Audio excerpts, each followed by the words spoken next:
Hello दोस्तों, welcome to let's crack it. और आज है 21 अगस्त 2020 और ये है आज का द हिंदू न्यूज़पेपर और हम करेंगे आज इसका डिस्कशन। तो कुछ आर्टिकल्स जो बहुत ही इम्पोर्टेंट आए हैं और एडिटोरियल्स ज़्यादा काम के नहीं हैं, लेकिन एक एडिटोरियल है जो बहुत जो अच्छा है। तो वन बाई वन आर्टिकल्स को देखते हैं, ठीक है। तो स्टार्ट करते हैं भाई। तो पहला आर्टिकल जो आपके काम का है वो ये है कि Supreme Court give Bhushan time to reconsider statement. अब ये आर्टिकल भी इतने काम का नहीं है कि आप इस पर नोट्स बनाने बैठ जाएं, ठीक है। सॉरी, सिर्फ बेसिक चीज़ों को आपको जानना है कि इसमें आखिर जो है हुआ क्या, ठीक है।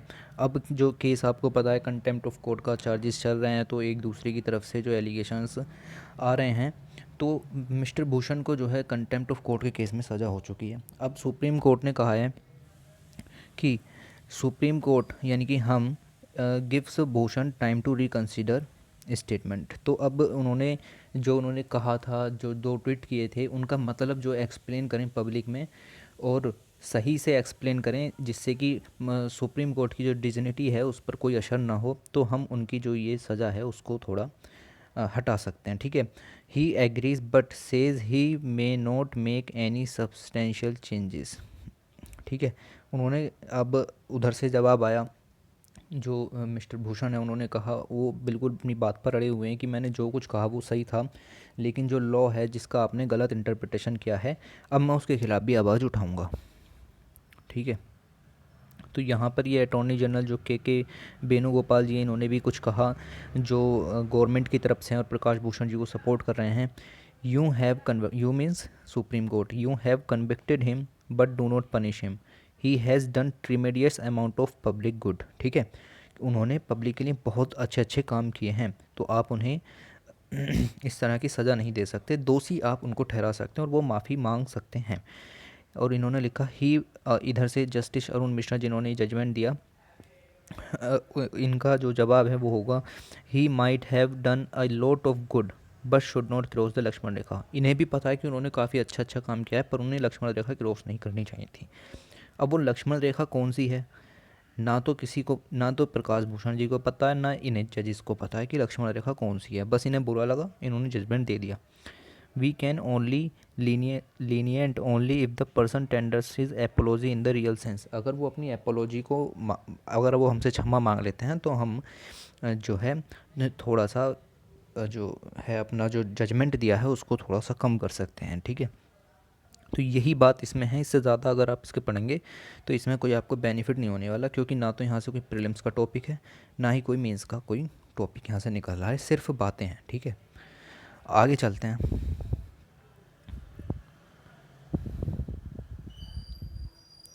या ये आर्टिकल आप देख लीजिएगा, एनिमल क्रूअल्टी के ऊपर है। तो ये ऑर्गेनाइजेशंस हैं FIAPO and PETA, to be the part of study of animal circle. तो इन्होंने जो यहाँ पर बात की है, तो दिल्ली हाई कोर्ट का जजमेंट आया, उन्होंने अलाउ कर दिया Federation of Indian Animal Protection Organisation and People of Ethical Treatment of Animals को to be the part of nationwide survey being conducted by Animal Welfare Board India on the condition of animals in the circus. तो circus में जो animals की condition है उस पर जो सर्वे होना है, उसमें अब ये FIAPO, पेटा और AWB यानी एनिमल वेलफेयर बोर्ड, तीनों इसको सर्वे करेंगे। अभी FIAPO और पेटा ने कोर्ट में एक पिटिशन भी डाली थी। पिटिशन ये थी कि FIAPO has challenge the performing animals rules 1973 and performing animal registration rules 2001 to extent that they allow registration of animals, they allow registration of animals as performing animals, ठीक है, for circuses as against the criminal prevention of cruelty of to animals act and the constitution of India. तो हमारा जो constitution है और जो ये वाला एक्ट है, prevention of cruelty to animal act, ये कहते हैं कि एनिमल्स पर क्रुएलिटी जो है कम करनी चाहिए, आपकी फंडामेंटल ड्यूटी भी है। लेकिन साथ ही दो रूल्स भी बने हुए हैं, जैसे ये वाले परफॉर्मिंग एनिमल रूल और परफॉर्मिंग एनिमल रजिस्ट्रेशन रूल, जो कि अलाउ करते हैं सर्कस के लिए, उनको परफॉर्मिंग एनिमल जो है सर्कस के लिए अलाउ करते हैं। तो इनको चैलेंज किया है कि इनमें कुछ अमेंडमेंट या इनको हटाया जाए, ठीक है। तो देखते हैं क्या चलता है आगे। फ़िलहाल इतना ही इसमें काफ़ी है, आगे चलते हैं। ओके, देन ये आर्टिकल लेस टैक्सिंग। आपको पता है कि जो एसएससी था, रेलवे रिक्रूटमेंट बोर्ड था, और आईबीपीएस था, उसकी जो टीयर 1 की परीक्षा होती थी उसको जोड़ करके अब जो है सेंट्रल जो है वो कॉमन एलिजिबिलिटी टेस्ट वहाँ पर कर दिया गया। लेकिन यहाँ पर जो आर्टिकल है उन्होंने कहा है कि ज़रूरत तो इसकी थी, लेकिन a standardised recruitment test is an advance. ठीक है, इस चीज़ की ज़रूरत तो थी, ठीक है आपने कर दिया, but more jobs are needed. ठीक है, तो but more jobs are needed. तो इस पूरे आर्टिकल में पहले तो सीईटी के बारे में बताया गया और फिर उसके बारे में बताया गया कि जॉब्स भी नीडेड हैं। तो सीईटी के बारे में जो डिस्कशन है वो पहले ही एक वीडियो में हो चुका है, उसका लिंक नीचे आपको मिल जाएगा। ठीक है, उस वीडियो को देख लीजिएगा। बाकी इसमें और कुछ भी आर्टिकल में नहीं है, यही है कि जॉब्स और नीडेड हैं, वो हम सभी को पता है कि जॉब्स आर नीडेड। ठीक है, आगे चलते हैं। अब ये आर्टिकल है द मैरिज एज मिसकंसेप्शन। ठीक है, तो यहाँ पर लिखा हुआ है, जैसे अभी 15 अगस्त के दिन पीएम मोदी जी ने एक जो स्पीच दी थी उसमें कहा था कि हम जो वुमेन की मैरिज एज है वो 18 से जो 21 करेंगे, और मेल की भी एज 21 ही है फ़िलहाल के ज़माने में, तो दोनों की एज को बराबर जो है कर दिया जाएगा। तो उस इसके रिगार्डिंग एक वीडियो बन चुकी है। ठीक है, आप वीडियो का लिंक मिल जाएगा, उसको देखिएगा।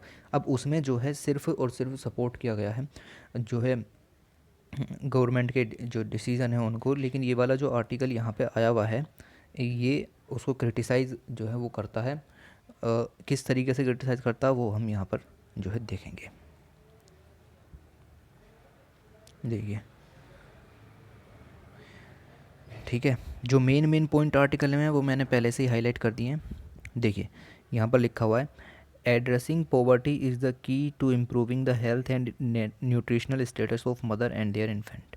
तो इन्होंने कहा है कि ठीक है आपने एज 18 से 21 कर दी, कोई दिक्कत नहीं है, लेकिन जो मेन मुद्दा है वो है एड्रेसिंग पॉवर्टी का। आपको पॉवर्टी कम करनी चाहिए, तो 18 से 21 साल की जो उम्र में शादियाँ होती हैं और जो गर्ल्स मदर बन जाती हैं, ठीक है, तो वो चीज़ भी इसी चीज़ से कम होगी, ना कि जो 18 से 21 वाली एज है उस चीज़ को करने से।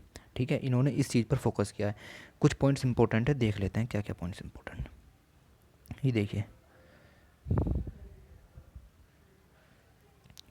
अब आपको पता है ये जो हाँ, जब आर्टिकल आया था तो उसमें जो वीडियो भी बनी है उसमें डिस्कस किया गया था कि Lancet child and adolescent health की रिपोर्ट आई थी। उन्होंने बताया था कि किस तरीके से अगर 10 से 18 साल की एज में मदर बनती हैं तो 15% तक जो चाइल्ड हैं वो स्टंटेड जो है चांस होते हैं कि स्टंटेड चाइल्ड पैदा होगा। तो इन सब चीज़ों के आधार पर वो चीज़ प्रधानमंत्री मोदी जी ने अपने भाषण में कही कि हम जो है एज 18 से 21 करेंगे। तो इन्होंने यहाँ पर एक चीज़ कही है, उसके रिगार्डिंग में इन्होंने कहा the author's examine the strength of the association between many different casual factors. अब जो वो रिपोर्ट बनी थी लैंसेट पब्लिकेशन की, उन्होंने जो फैक्टर्स लिए थे अपने काउंट करने में, वो क्या लिए थे? Mothers age at child bearing age, her educational level, living conditions, health conditions, decision making power and so on. ठीक है, इन सब स्टेटस को लेकर के उन्होंने रिपोर्ट तैयार की और इंडिया में पब्लिश कर दी, जिसके बेस पर प्रधानमंत्री मोदी जी ने 18 से 21 करने के लिए कह दिया। सॉरी, अब जो आगे है वो देखो इन्होंने क्या लिखा है। As it turns out the poverty of the mother plays the greatest role of all by for.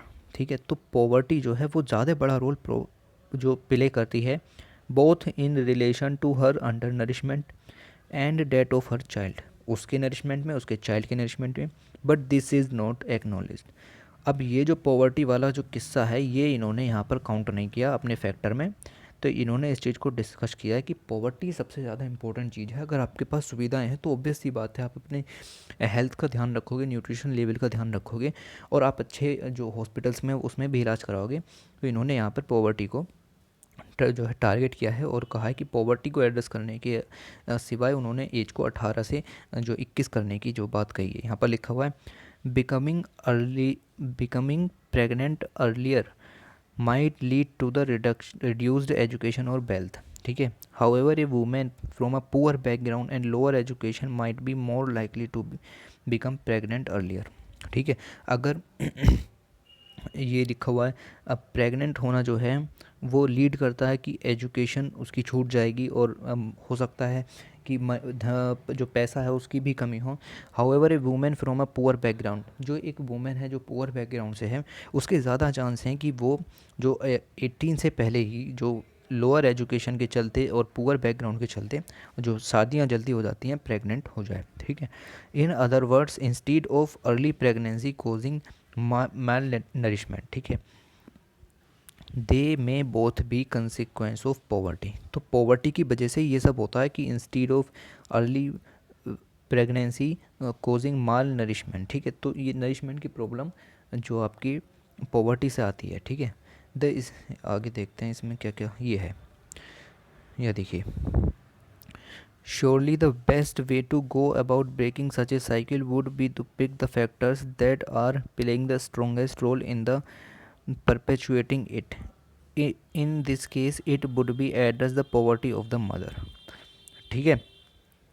हो सकता है कि आपने जो ये 18 से 21 की एज का जो फैसला लिया है ये एक अच्छा फैसला हो, लेकिन it would be address the poverty of the mother. Mother की जो पॉवर्टी जो स्टेटस है उसका, उसको सुधारने की बहुत ज़्यादा ज़रूरत है।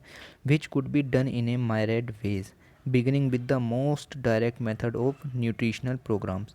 तो उसके लिए आप बहुत सारे डायरेक्ट मेथड्स हैं कि आप न्यूट्रिशनल प्रोग्राम चला सकते हैं for girls and womens through a range of institutional mechanism from anganwadis to school. ठीक है। तो काफ़ी सारी स्कीम्स ऐसी चली हुई भी हैं, आप उनमें भी सुधार कर सकते हैं। However, the authors choosing to concentrate on delaying the age of pregnancy। जबकि जो ऑथर, जो लैंसेंट पब्लिकेशन का जो ऑथर था, उन्होंने चूज़ किया कि जो एज ऑफ प्रेगनेंसी है उसको ही क्यों ना डिले कर दिया जाए, मींस 18 से 21। उन्होंने इस बात पर ही फोकस किया। Even though this is the biggest link of all, जबकि ये इस जो श्रेणी है उसमें सबसे नीचे आता है, सबसे ऊपर आता है पॉवर्टी का elevation. In fact age only begins to have some real significance when pregnancies are delayed to the age of 25। अब आपने एज को 18 से 21 कर दिया, लेकिन इस चीज़ से कोई फ़र्क नहीं पड़ने वाला। इन्होंने कहा है जो इस हिंदू में आर्टिकल लिख रही हैं, इन्होंने कहा है कि 18 से अगर आप 25 करते एज, तब जा कर के कुछ फ़र्क पड़ता। लिखा है रियल सिग्निफिकेंस तब आएगा जब एज को 25 तक कर दिया जाए एंड एबव, या उससे ऊपर कर दिया जाए, which is truly a of only a minuscular proportion of women in, जो कि हार्डली ही इंडिया में कहीं पर होता होगा कि 25 से ऊपर जो है आप शादी करने की सोचते हो। ठीक है। द आर्टिकल ये काम का नहीं था, मैंने मार्क किए हुए हैं, तो हम उन्हीं चीज़ों को डिस्कस करेंगे, टाइम वेस्ट नहीं करेंगे। ठीक है। तो 2-3 प्रॉब्लम्स यहाँ पहले बता दी गई हैं कि क्या क्या प्रॉब्लम्स आई, कि जो पॉवर्टी है उसको आपने अपनी जो फैक्टर्स काउंट किए हैं इसके लिए, उसमें काउंट ही नहीं किया। ठीक है। अब ये देखिए, इन्होंने यहाँ पर एक बहुत ही अच्छी बात जो यहाँ पर कही है कि हो सकता है ये जो 18 से 21 का जो एज आप कर रहे हैं, जो मोदी जी ने भाषण में कहा अपने, तो इसके लिए तो सिर्फ लॉ अमेंड करने की ज़रूरत है। सिर्फ लॉ अमेंड करो, एज 18 से 21 हो जाएगी। ठीक है। कोई जो है पैसा नहीं देना, कोई इफ़र्ट नहीं है, सिर्फ पार्लियामेंट में बैठो और जो है एज 18 से 21 हो गई। तो इन्होंने यही कहा है कि perhaps there is more cynical reason at work, raising the age of marriage by amending the law is costless. ठीक है। कोई कॉस्ट नहीं लगेगी और इफ़र्ट भी नहीं होगा, ग्राउंड लेवल पर इफ़र्ट करना पड़ता है इन सब चीज़ों के लिए। Achieved by legal fight. ठीक है। Why not claims that doing so will enhance the welfare of women and children since addressing the true cause of poor health। तो जो पुअर हेल्थ है उसका जो कोजेज़ हैं उसको एड्रेस करोगे, नरिशमेंट न्यूट्रिशन के लेवल को कम करोगे, और चिल्ड्रन को जो अच्छी सुविधाएं जो देने के लिए आप ये सब काम करोगे, वो जो है टू डिफ़िकल्ट टास्क। तो वो एक एफ़र्ट मांगते हैं, वो एक कॉस्ट मांगते हैं। आपको पता है कि अगर आप एक अस्पताल जो है गवर्नमेंट हॉस्पिटल खुलवाएंगे तो उसमें भी आपका पैसा लगेगा और ये सब होगा। तो सीधे 18 से 21 करो, पैसा बिल्कुल नहीं लगेगा। ठीक है। तो ये बात इन्होंने यहाँ पर इसको क्रिटिसाइज़ किया है कि हो सकता है कि पैसा बचाने के लिए इस तरीके से किया गया हो। ठीक है। देखिए, the government will not incur any financial cost for raising the age of marriage of girls from 18 से 21। सेम बात फिर से रिपीट है, but the change will leave the vast majority of Indian women who marry before they are 21 without the legal protection that the institution of marriage otherwise provide and make their families criminalizable। अब आपको पता है कि जो जो poor families होती हैं उनमें गर्ल्स की शादी जो है वो 18 से पहले ही हो जाती है, बल्कि ना कि 18 के 21 का तो वो इंतज़ार भी नहीं करते, 18 से पहले ही वो शादी कर देते हैं। अब अगर आपने इसको 21 कर दिया तो 3 साल तक वो जो गर्ल है जो पुअर फैमिली में रहती है उसको यातनाएं और सहनी पड़ सकती हैं, क्योंकि उसके जो पेरेंट्स हैं हो सकता है वो उसकी शादी जल्दी करना चाह रहे हो, क्योंकि आज भी लोगों को यहाँ पर इंडिया में ग्रामीण इलाकों में जो गर्ल्स है वो बर्डन ही लगती हैं। ठीक है, तो उस चीज़ का जो यहाँ पर जिक्र किया गया है कि ये हो सकता है कि क्रिमिनलाइजेबल की तरफ जो है चला जाए। ठीक है, अब 3 पॉइंट्स यहाँ तक हो चुके हैं जो क्रिटिसाइज़ करने के थे। चौथा देखिए, अब इन्होंने कहा था कि 18 से 21 करेंगे तो जेंडर इक्वलिटी भी हो जाएगी। मतलब अभी तक वुमेन की एज 18 थी और मैन की एज 21 थी, तो ये जेंडर इनइक्वालिटी इसके बीच में थी। इन्होंने कहा कि अगर दोनों की एज 21 कर देंगे तो जेंडर इक्वलिटी आएगी। अब इन्होंने कहा है कि जो भी जेंडर इक्वलिटी की बात करते हैं कि 18 से 21 करने पर जेंडर इक्वलिटी आएगी, तो उनके लिए एक सलाह है कि क्यों ना लड़के की एज भी 18 कर दी जाए, जेंडर इक्वलिटी तो इसी चीज़ से भी आ जाएगी। ठीक है, उन्होंने कहा कि जो जो ग्लोबल नॉर्म्स हैं वो 18 ईयर को फॉलो करते हैं वुमेन के लिए भी और मैन के लिए भी, तो आप 21 क्यों कर रहे हैं, आप 18 कर दीजिए ना, जेंडर इक्वलिटी भी आ जाएगी। ठीक है, तो इस चीज़ को, ये चौथा पॉइंट इन्होंने यहाँ क्रिटिसाइज़ किया है। बाकी इस आर्टिकल में ऐसा कुछ था नहीं, यही 3-4 पॉइंट आपको अपने क्रिटिसाइज आर्टिकल में लिखने हैं। जो भी अगर मेंस में क्वेश्चन आता है किसी भी सेक्शन में आए, ठीक है, अगर वो क्रिटिसाइज़ करने को कहें तो आप इसमें से पॉइंट्स यूज़ जो है वो कर सकते हैं। आगे बढ़ते हैं। ये आर्टिकल्स काम के नहीं हैं, ये आर्टिकल्स काम के नहीं हैं, मैंने पढ़े, अच्छे नहीं थे यूपीएससी पर्सपेक्टिव से। ठीक है, आगे बढ़ते हैं। ये वही बात है। अब यहाँ पर जो लाइन, ये कंटेम्प्ट ऑफ कोर्ट का जो फर्स्ट पेज पर आर्टिकल था उसी का एडिंग पॉइंट है। तो यहाँ पर एक बहुत ही जो इम्पोर्टेंट बात यहाँ पर कही गई है। इन्होंने जो के वेणुगोपाल जी थे अटॉर्नी जनरल, अभी इन्होंने ऊपर कुछ कहा था, तो यहाँ पर इन्होंने फिर एक बात कही कि I have before me a list of 5 जजेस of the supreme court who said democracy has failed. तो आपको पता है कि 2017 में जो 5 जजेज ने प्रेस कॉन्फ्रेंस की थी और एलिगेशंस लगाए थे कि डेमोक्रेसी फेल हो चुकी है, जुडिशरी अब जो है सस्टेन नहीं रह सकती। तो इन्होंने वेणुगोपाल जी ने कहा कि अगर जुडिशरी के कुछ लोग अगर खुद ही ये बात कह रहे हैं तो फिर इसमें आपने उन पर भी तो कंटेम्प्ट का केस नहीं लगाया, और सेम बात अगर प्रकाश भूषण जी ने कह दी तो आपने उन पर यह बात केस लगा दिया। इन्होंने लिखा I have a list of 9 जजेस, मेरे पास 9 जजेस की भी लिस्ट है जिन्होंने कहा है कि हायर जुडिशरी में करप्शन है। अगर ये बात आउटसाइडर कहता है कि हायर जुडिशरी में करप्शन है तो आप उस पर कंटेम्प्ट का चार्जेस लगा देते हैं, जबकि आपके खुद ही जजेस कह रहे हैं कि हायर जुडिशरी में करप्शन है। इन्होंने कहा 2 मेड स्टेटमेंट्स मेरे पास हैं while the court and 7 immediately after they retired I my self gave a speech. ठीक है, तो यही 2 बातें इन्होंने यहाँ पर कही हैं, बहुत ही अच्छी बातें थी। ठीक है, और यही कहा कि अगर जुडिशरी ही इस तरह की हरकत करती हैं तो फिर आप आउटसाइडर पर इस तरह के केसेस क्यों लगा रहे हैं। अब यहाँ पर क्रिमिनल कंटेम्प्ट के चलते ही एक बात और है जी, प्रकाश भूषण जी जो लॉयर हैं उन्होंने कहा कि failing to speak up means right to freedom and speech would have been a dereliction of duty. ठीक है, तो मेरी ड्यूटी के वो खिलाफ ही जा रहा है, सब गलत ही हो रहा है, specially for an officer of the court like my self, जबकि मैं कोर्ट का खुद ऑफिसर हूँ और अगर मेरी ही फ्रीडम ऑफ स्पीच का जो है इस तरीके से हनन हो रहा है तो फिर लोगों का क्या होगा। We are living through that moment in our history that higher principle must trump routine obligations. ठीक है, when saving the constitutional order must come before personal and professional necessities। ठीक है, तो इन्होंने कहा कि जो जुडिशरी है उसके जो इंडिविजुअल लोग हैं उन पर ध्यान न देकर के कम से कम हमारी फ्रीडम ऑफ स्पीच का तो ध्यान रखा जाता।